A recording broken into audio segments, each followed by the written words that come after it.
Well, we got to feed the world, and the world's growing dramatically. So we need to invest in agricultural development in order to not only produce more crops, but to train people so they can produce crops in a more sustainable, environmentally friendly way, and also in a nutritious way.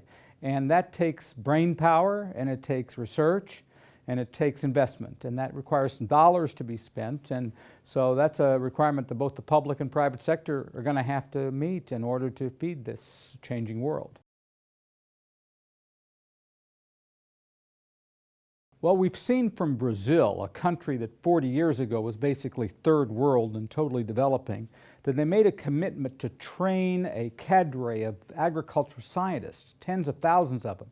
They sent them all over the world to be trained in skills in agronomy and entomology and in animal husbandry and just about everything. And they've come back, and now Brazil is one of the leaders in the world, and in many cases it's #1 in the world in a lot of production. That's due to the training of people. And it's due to graduate training at very good schools of agriculture. It's due to training at younger ages. There are organizations that sending kids to school at anywhere between 8 years old and 18 years old makes a big difference. It's just, without education, you can't move forward. You just are static.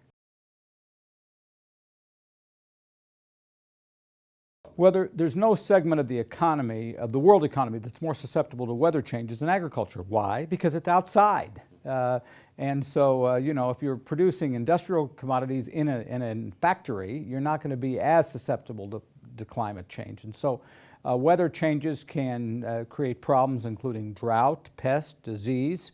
It can change planting times. It can change, the seasons can change, and therefore some crops that were produced or some animals were produced no longer are capable of being produced in that area. And these trends can change rather rapidly. So because of that, and that's a given, we have to do two things. We have to understand it better, which means we need research into why it's happening and where it's happening and how it's happening.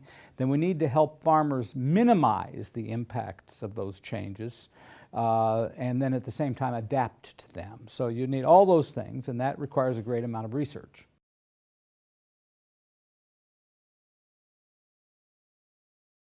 Well, you're going to have research done by both the public sector, governments, the private sector, companies, and to some extent the non-governmental world, foundations, to give a diversity of research that's necessary to look at long-term and short-term trends on how to produce more food, produce nutritious food, and produce it in a way that does not wreak havoc on the earth. So it doesn't require ripping up soils, doesn't require tearing up forests and trees and those kinds of things. And so, I mean, the impact can't be understated. That is, we've been able to feed the world largely because of these great research investments that were made in the 1950s and 1960s.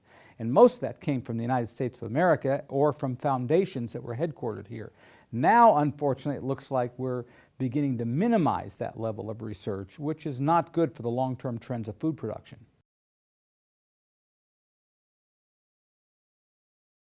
Well, I mean, first of all, America has a leading role in the world to be engaged. So the biggest threat to, I think, America is America that pulls back, that becomes isolationist, that disengages. That's America that becomes much weaker in the world. One of the areas we've been most engaged in is in the area of agricultural development, through all of our feeding programs and through all of our foreign assistance programs. So it is really important that we continue those efforts, and there's great threats on reducing them because of the fiscal crisis.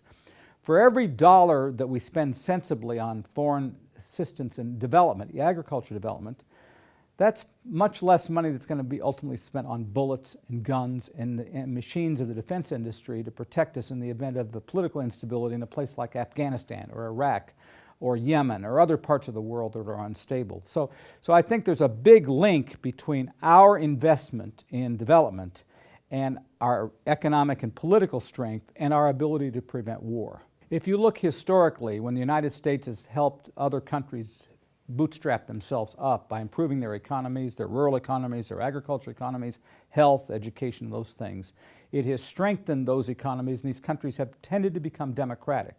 and allies of the United States, and doing business with the United States, and growing companies that do business with the United States, and helping to create jobs in the United States. The world is inextricably linked now, and the more we can strengthen countries that have been in a developing set of circumstances, the stronger we'll be as a nation. And second of all, we're seeing that other places in the world, the Chinese particularly, but other countries are doing this.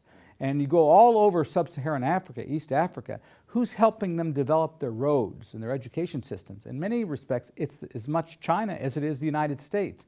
So we have a competitive reason to stay engaged as well.